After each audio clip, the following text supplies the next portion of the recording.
এটা হলো কোনো এক মঙ্গলবারের ভিডিও। বেশ ১ মাস হলো আমি মঙ্গলবার করে নিরামিষই খাচ্ছি।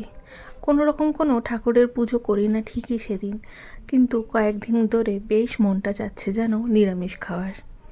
তাই আজকে সমস্ত কিছু নিরামিষ তৈরি করছি। বানাচ্ছি সর্ষে শাক ভাজা। প্রথমে একদম ছোট ছোট করে আলুটা কেটে নিয়েছি, ভালো মতো নুন হলুদ দিয়ে ভেজে নিয়ে শাকটাকে ভালো মতো জল দিয়ে ধুয়ে নিয়েছি। কাটার পর এবার কয়েকটা চেরা লঙ্কাও দিয়েছি, ভালো মতন ভেজে হালকা ওই কয়েক দানার মতো চিনি দিয়ে নামিয়ে দিই। আর নিরামিষ মানেই তো আমি পনির ছাড়া কিছুই বুঝি না, তাই আমি একদম সাদামাটাভাবে পনিরের একটা সবজি করছি, যেখানে পনিরগুলোকে নুন আর হলুদ দিয়ে ভালো মতো ভেজে নেব। আর বাটা মশলার মধ্যে দেব হচ্ছে টমেটো, তার সাথে আদা লঙ্কা। বিয়ের আগে না এই মঙ্গলবার করে আমি বজরংবলীর পুজো করতাম, বেশ অনেক দিনই করেছি। তারপর হঠাৎই একজনের মুখ থেকে শুনলাম যে মেয়েরা নাকি বজরংবলীর পুজো করে না, সেই ঠাকুর নাকি মেয়েদের স্পর্শ পছন্দ করে না। তাই আমিও ধীরে ধীরে পুজোটা বন্ধ করে দিলাম। এখন দেখি অনেকেই সেই মঙ্গলবার দিন করে বজরংবলীর পুজোটা করে, কিন্তু জানি না আমাকে যে বলেছিল সে সত্যিই ঠিক কথা বলেছিল না মিথ্যে কথা বলেছিল বলতে পারবো না, কিন্তু এখনও পর্যন্ত না সেই জিনিসটাই আমি মেনে চলে এসেছি। তাই আমি আর নিজের হাতে পুজো করি না সেই ঠাকুরকে। কিন্তু সেই হনুমান জয়ন্তীর দিন আমি কিন্তু মন্দিরে গিয়ে সেই পুরোহিতকে সমস্ত জিনিস দিয়ে পুজোটা করতে দিই। আমার মনে হয় ঠাকুর কোনো কিছুই মানা করে না, সমস্তটা মানুষেরই ভুল ধারণা। তাই সেটার ভিত্তিতেই আমরা আজ পর্যন্ত চলে আসছি। এবার পনিরটাকে ভালো মতন ভাজার পর সেই আলুগুলোকে ভালো মতন ভেজে নিয়েছি, সামান্য একটু দারচিনি আর সাদা জিরে ফোড়ন দিয়ে। তার মধ্যে যে বাটা মশলাটা করে রেখেছিলাম সেটা দিয়েছি, অল্প একটু মটরশুঁটি ছিল ফ্রোজেন সেটাও দিয়েছি, আর একটা গোটা টমেটো দিয়েছি। পরিমাণ মতো ধনে গুঁড়ো দিয়েছি, হালকা একটু কাশ্মীরি লঙ্কা গুঁড়ো, হলুদ আর নুন দিয়ে বেশ খানিকক্ষণ কষিয়ে যখন ভালো মতো ভাজা হয়ে গেল সবজিটা, তখন জল দিয়ে, জলটা যখন বেশ খানিকক্ষণ ফুটে যাবে সেই ভাজা পনিরগুলো দিয়ে দেব। আর সব শেষে সামান্য একটু চিনি আর গরম মশলা আর অল্প একটু ঘি দিয়ে নামিয়েছিলাম। আর না, আজকে করব কাশ্মীরি আলুর দম। আমি আলুটাকে আগের থেকে ভালো মতন বয়েল করে সেই হালকা করে ভেজে নিয়ে তুলে রেখে দিয়েছিলাম। একটা মশলা তৈরি করব, যেখানে আদা লঙ্কা আর বেশ কিছুটা মৌরি ব্যবহার করব। কারণ এই কাশ্মীরি আলুর দমে কিন্তু মৌরিটাই সব থেকে মেন জিনিস, যেটা আমাদেরকে ব্যবহার করতেই হবে। কিন্তু তোমরা আলুটা বুঝে মৌরিটার ব্যবহার করো।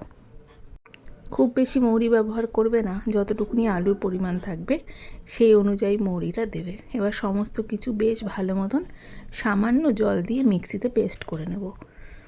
তোমরা যদি চাও আগের থেকে না সেই মৌরিটাকে একটু জলে ভিজিয়ে রাখতে পারো, তাহলেও কিন্তু ভালো মতো পেস্ট হয়ে যায়।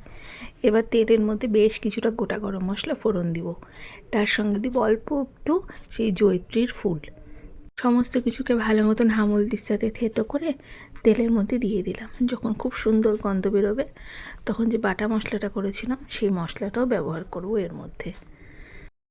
সেই মশলাটা ব্যবহার করার পর এক এক করে দিয়েছি এখানে কাশ্মীরি লঙ্কা গুঁড়ো, যাতে রঙটা সুন্দর হয় তার জন্য, পরিমাণ মতো হলুদ গুঁড়ো, আর দেবো পরিমাণ মতো নুনটা। সমস্ত কিছু সামান্য একটু জল দিয়ে বেশ ভালো মতন কষিয়ে নেব, যাতে কাঁচা গন্ধটা চলে যায়। অন্যদিকে একটা মশলা তৈরি করছি, যেখানে আমি ব্যবহার করছি হলো অল্প কিশমিশ, বেশ খানিকটা সেই ওই মগজদানা, আর দিচ্ছি অল্প একটু দুধ। এর মধ্যে কিন্তু তোমরা কাজু বাদাম দই এই দুটো ব্যবহার করতে পারো। যদি তোমরা দই দাও তাহলে দুধ দেওয়ার প্রয়োজন নেই, আমি যেহেতু দইটা দিচ্ছি না তাই আমি দুধটা ব্যবহার করছি। এবার সমস্ত কিছু দিয়ে সামান্য একটু জল দিয়ে একটা মিহি পেস্ট তৈরি করে নেব। অন্যদিকে দেখো মশলাটাও ভালো মতন কষানো হয়ে গেছে। যখন সাইড থেকে তেল ছেড়ে দেবে তখন যে মশলাটা বানিয়ে রেখেছিলাম সেই মশলার পেস্টটাও এর মধ্যে দিয়ে দেবো।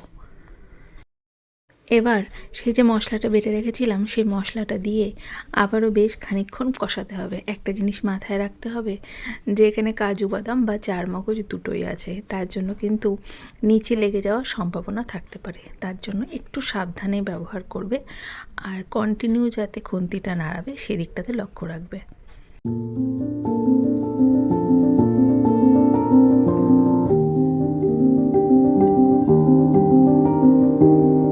সমস্ত মশলাটা ভালো মতন ভাজা হয়ে যাওয়ার পর যে আলুগুলো ভেজে রেখেছিলাম সেই আলুগুলোও দিয়ে দিলাম।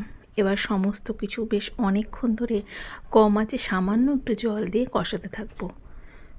শীতকালে কিন্তু এই ক্যাপসুল আলু, ছোটো আলু দিয়ে বা এই নতুন আলু দিয়ে এসব আলুর দম ভীষণ ভালো লাগে খেতে।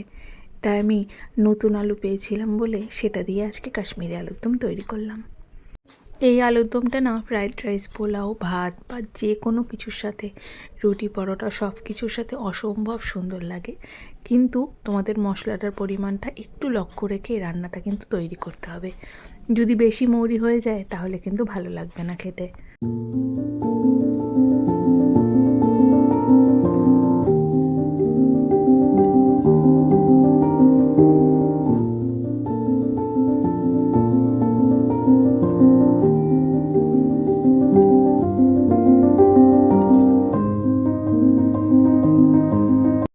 সমস্ত মশলার সাথে আলুটা ভালো মতন ভাজা হয়ে যাওয়ার পর আমি অন্যদিকে হালকা করে অল্প একটু মৌরি হালকা শুকনো করে ভেজে নিচ্ছি একটা কড়াইতে। মোটামুটি ধরে নাও আমার কাছে যতটুকুনি আলু আছে সেই অনুযায়ী আমি ওই 1 চামচের মতো মৌরি নিয়েছি। শুকনো করে একটু ভেজে নিয়ে আমল দিস্তাতে ভালো মতন গুঁড়িয়ে সেই যে আলুটার মধ্যে দিয়ে দেবো।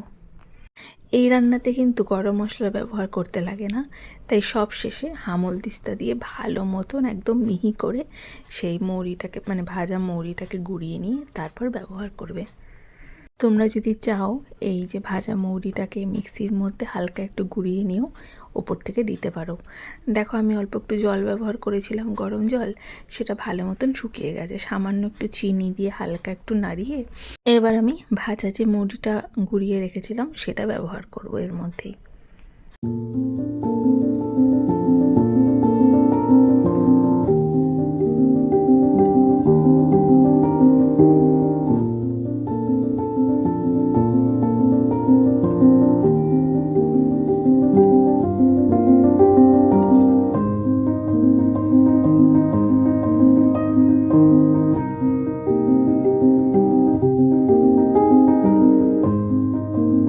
সমস্ত কিছু দেওয়া হয়ে যাওয়ার পর গরম গরম পরিবেশন করেছিলাম কাশ্মীরি আলুর দম।